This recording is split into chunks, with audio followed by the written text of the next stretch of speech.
ფარდობითი, ხო, რაღაც 20% რაღაცასთან დაეწყოთ ინიციატივა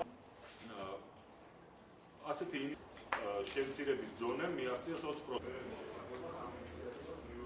გამხატეს საკუთარი შური მონაწილეობა მიიღო ინფორმატიკა გადაიქცეს 2030 წლის ემისიის ვალდებულებები.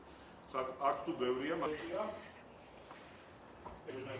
გრადი ენერგეტიკის განვითარების სამოქმედო გეგმა, ესე იგი, თვალისწინებს, თუ როგორ უნდა შემცირდეს 2020 წლამდე მინიმუმ 20%-ით სათბური აირების ემისია ქალაქის ტერიტორიაზე და გეგმაში გამოყოფილი არის შემდეგი პრიორიტეტული სფეროები, ეს არის შენობები, ტრანსპორტი, ჩამდინარე წყლები და მუნიციპალური საყოფაცხოვრებო ნარჩენები, ასევე გარეგანათება და ქალაქის გამწვანება.